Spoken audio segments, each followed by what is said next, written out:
नमस्कार। कैसे हैं आप सभी? अपनी तैयारी अच्छी चल रही है ना? कोई बात नहीं चल रही है, अरे क्लासेस कीजिए। क्लासेस करवा दी गई, मैराथन क्लास हो रही है, सब कुछ चल रहा है। क्लासेस कीजिए, अपनी तैयारी प्रॉपर कीजिए, क्योंकि इस बार अगर सिलेक्शन पाना है ना तो रियली बता रहा हूँ, पढ़ना तो पड़ेगा। कंपटीशन है, सब कुछ है, लेकिन घबराना नहीं।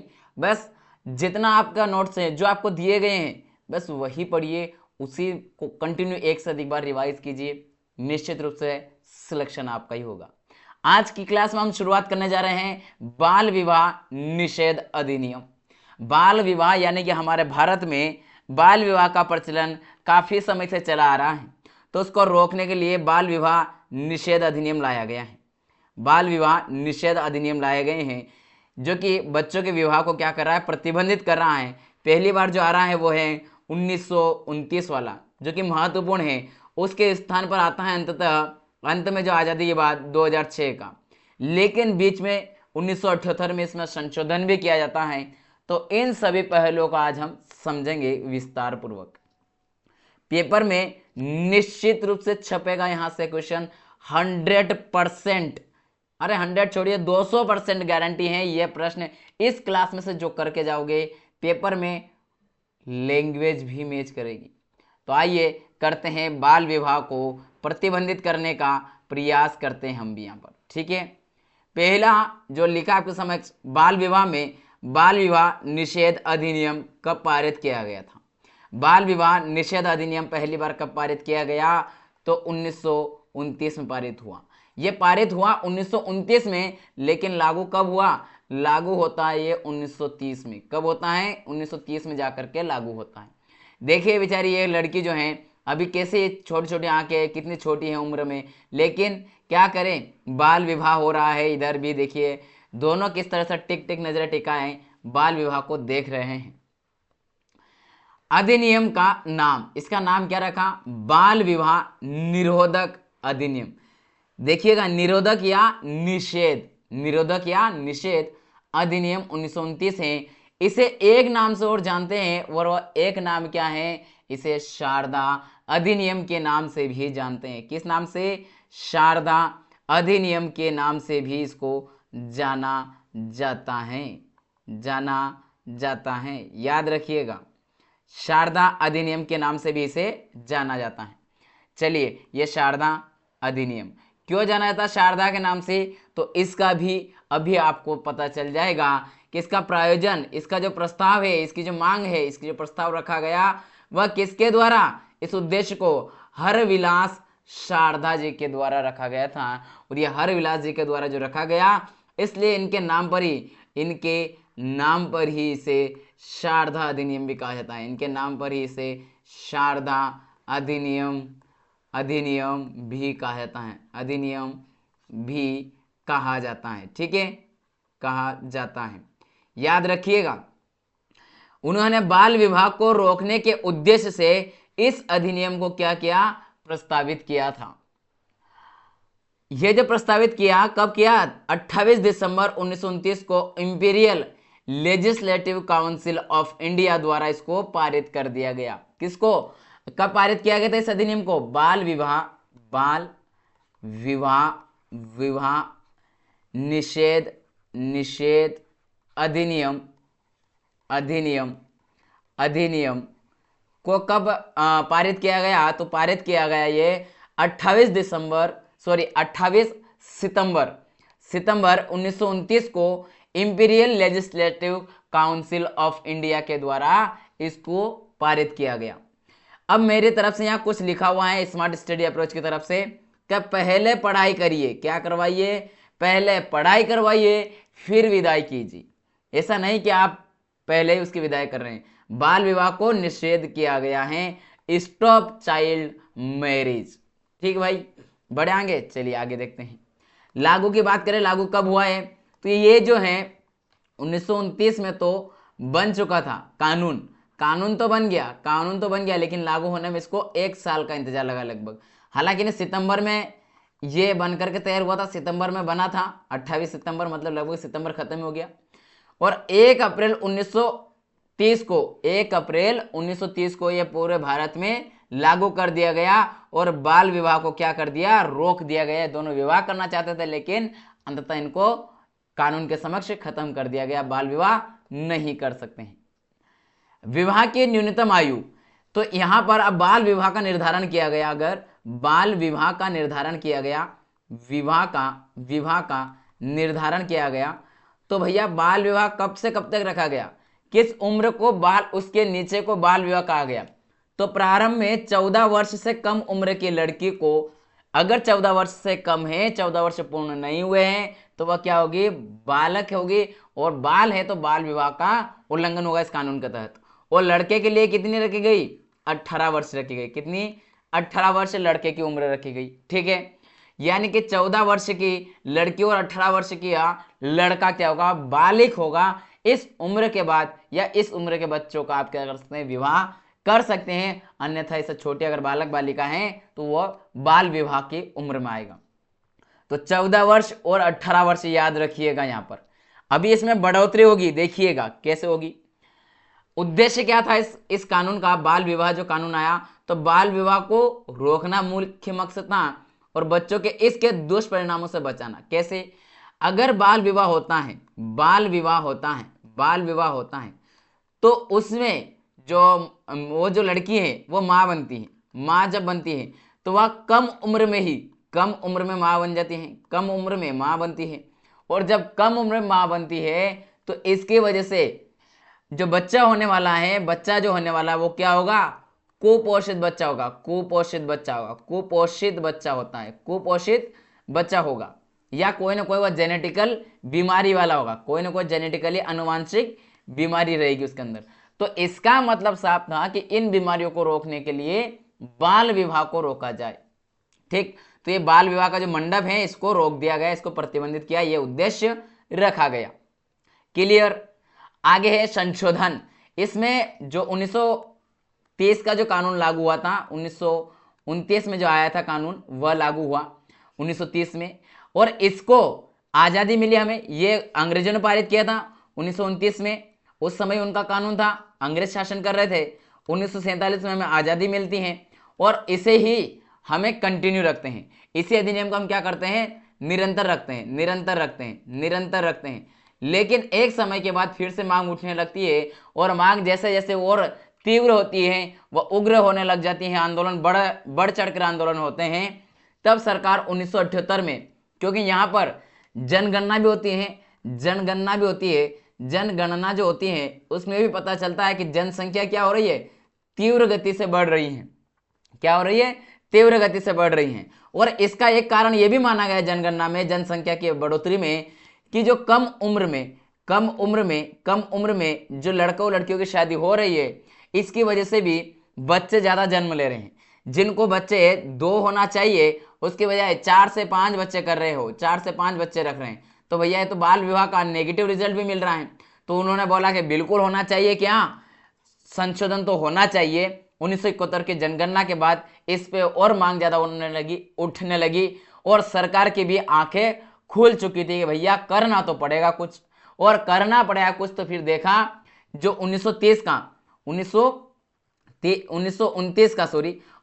का जो कानून था, इस कानून को क्या करें, इसका अध्ययन करवाया। इसका अध्ययन करवाने के बाद पता चला कि इसकी उम्र जो है 14 और 18 जो है, इसमें बढ़ोतरी की जा सकती है। कितनी किया जा सकता है कि इसमें बढ़ोतरी आप कितनी करें, तो इसमें बढ़ोतरी 14 की बजाय 18 कर दीजिए। और जो ये तो लड़की की हो जाएगी, तो फिर लड़के की भी 18 कर दे कि नहीं जनाब, लड़के के 21 कर दीजिए, लड़के की भी आप बढ़ा दीजिए। कितनी बढ़ा दीजिए, उसको भी बढ़ोतरी कर ही दीजिए। तो उन्होंने बोला ठीक है, तो लड़की की 4 साल बढ़ाई और लड़के की 3 साल बढ़ाई। तो 1978 में इस कानून में केवल संशोधन होता है। याद रखिए, नया कानून नहीं आता है। जो 1929 का कानून था, 1929 का जो कानून था उसी को संशोधित किया, प्रावधान वही, सब कुछ वही, केवल और केवल क्या किया, इनकी उम्र में बढ़ोतरी की गई। उम्र जो थी 14 से 18 कर दी गई, और 18 से 21 कर दी गई। पॉइंट नोट करके याद रखना, आपसे प्रश्न यहीं से पूछ रहा है। ठीक है, आगे बढ़ते हैं। इसके बाद में फिर भी सरकार जो चाहती थी अपेक्षा का अनुरूप परिणाम नहीं मिले। जो परिणाम वो चाहती थी वह परिणाम उनको नहीं मिले। परिणाम जो चाहती थी सरकार वे परिणाम उनको नहीं मिले। तो परिणाम में क्या हुआ, जनसंख्या अभी भी बढ़ रही है, जनसंख्या अभी भी लगातार बढ़ोतरी की ओर थी। कब? 2001 की जनगणना जब हुई, उनमें पता चला कि जनसंख्या की जो ग्रोथ है वह आगे ही है, उसमें कोई ये नहीं हो रही है। और जो बाल विवाह है, बाल विवाह जो है वह बरकरार कैसे हैं भैया?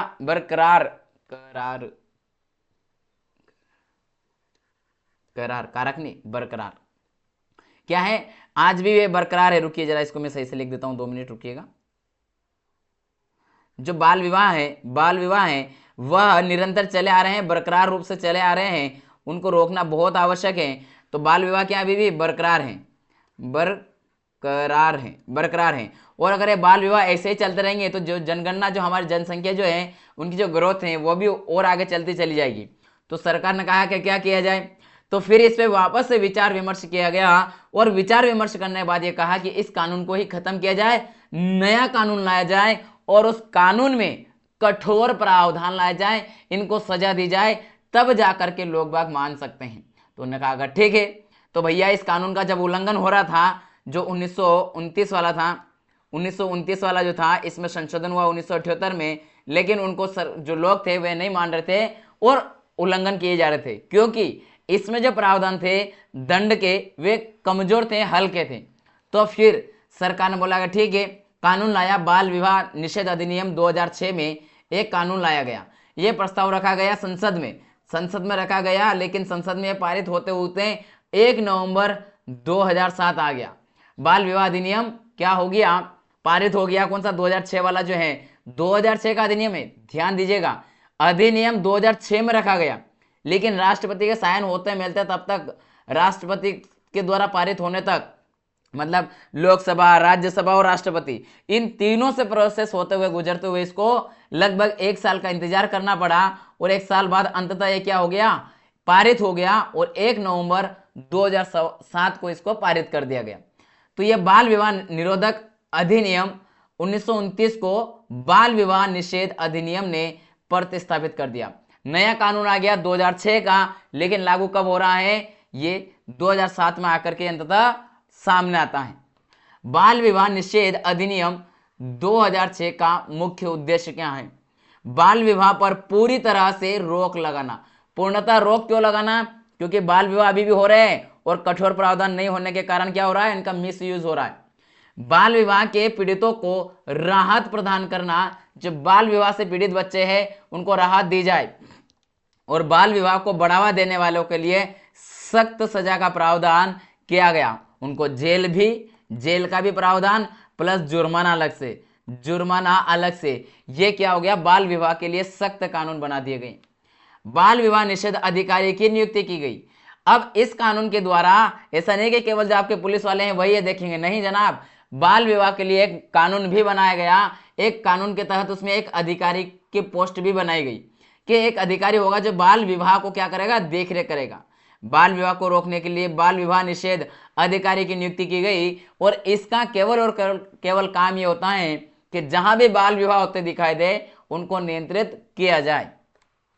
सजा का प्रावधान क्या है? बाल विवाह करवाने वाले या इसमें शामिल होने वाले के लिए सख्त सजा का प्रावधान है, और यह डिपेंड करता है उन बाल विवाह की उम्र के ऊपर। बाल विवाह की जो उम्र है उसके ऊपर मायना रखेगा। अब याद रखिएगा, ये जो बच्चे दिखाई दे रहे, दोनों बच्चे छोटे छोटे, इनका बाल विवाह नहीं किया जा सकता, इनको न्याय मिलना ही है। पीड़ितों को राहत। बाल विवाह से प्रभावित बच्चे विवाह को अमान्य या निरस्त करने के लिए याचिका दायर कर सकते हैं। ऐसे बच्चे जाकर के कोर्ट में बोलेंगे, हमें मालिक क्या चाहिए? न्याय चाहिए, हमारे साथ क्या हुआ? अन्याय हुआ, हमें पता ही नहीं है, और हमारी शादी कर दी गई। अभी उनको ये नहीं पता शादी का मतलब क्या है, जीवन साथी कैसा होना चाहिए, और उनकी शादी कर दी। अब अंत में निष्कर्ष लिख रहा हूं, ये निष्कर्ष है, तो आप सभी को ध्यान से सुनना है कि यह अधिनियम बाल विवाह को समाप्त कर बच्चों को एक बेहतर भविष्य देने की दिशा में एक महत्वपूर्ण कदम है। इस अधिनियम ने कहीं ना कहीं बहुत सारे रोका है। यहां पर हमने एक फोटो निकाला है और ये फोटो प्रेजेंट किया है बच्चों को। देखिए, छोटे छोटे बच्चे हैं, ये बच्चियां, और जो दिखाई दे रही है आपको लगभग सभी बच्चियां ही हैं। तो इनको बाल विवाह से रोका गया और क्या किया गया, स्कूल में पढ़ने के लिए भेजा जा रहा है, ये सारे अभियान चलाए जा रहे हैं और स्कूल के माध्यम से ये चलाया जा रहा है कि बाल विवाह नहीं होना चाहिए, अगर विवाह होगा तो हम इसका विरोध कर सकते हैं। ऐसे ही और मजेदार वीडियो पाने के लिए, ऐसे ही और खबर पाने के लिए आप हमारे smart study approach YouTube channel को सब्सक्राइब करें। यहाँ पर हमारे यहाँ पर एजुकेशनल, ध्यान रहे एजुकेशनल, और एक और बात जो अवेयरनेस से संबंधित है, मान लो नागरिक हित में कोई अगर अपडेट आ रहा सरकार का, तो उसके भी वीडियो यहाँ पर मिलते हैं, तो आप उनको भी क्या कर सकते हैं, हमारे इस यूट्यूब चैनल की लिंक पहुंचा सकते हैं और चैनल को सब्सक्राइब करें, साथ में वीडियो को लाइक करना ना भूलें एंड कमेंट कीजिएगा कैसा लगा वीडियो, कमेंट करके बताइएगा किस तरीके का रहा आज का सेशन, क्या ये आपके लिए उपयोगी है या नहीं है, ये सारा बताना है। और याद रखिएगा आप सभी को कमेंट बॉक्स में ये बताना है कि बाल विवाह जो है यह कानून बना के सरकार ने सही किया या गलत, ये आप सभी को जवाब देना है। हमारे एजुकेशनल सामग्री जो भी पीडीएफ है, अगर आपको चाहिए पीडीएफ फॉर्मेट में, पीडीएफ जो इसके नोट्स चाहिए और टेस्ट लगाना चाहते हैं, टेस्ट फ्री में लगाना चाहते हैं, तो आप कहाँ लगा सकते हैं, हमारे स्मार्ट स्टडी अप्रोच के जो एप्लीकेशन है उस एप्लीकेशन को डाउनलोड करें। कहाँ से, गूगल प्ले स्टोर से जाकर के आज ही डाउनलोड करें, प्ले स्टोर से जाकर के आज ही डाउनलोड कर लीजिए, ताकि क्या हो सके, आप अपनी तैयारी अच्छे से कर सके, टेस्ट लगा सके, और टेस्ट का कोई शुल्क अदा नहीं करना है। सबसे महत्वपूर्ण बात यह है कि टेस्ट जो है आपको 1 रुपया भी नहीं देना, टेस्ट का 1 रुपया भी नहीं देना टेस्ट का, ठीक है। तो चलिए यहाँ पर हम रोकते हैं आज के हमारे सेशन को और मिलेंगे शाम को। इसके बाद के जो भी क्लास रही है हमारी, उसमें जो मैराथन का चल रहा है उस क्लास को लिया जाएगा। जो खंड 2 है हमारा, खंड 2 में जो तर्क वाला है, सामान्य ज्ञान और तर्क का, उसमें सारे कवर किए जाएंगे आज। तो चलिए मिलेंगे अगली क्लास में, तब तक के लिए जय हिंद जय भारत।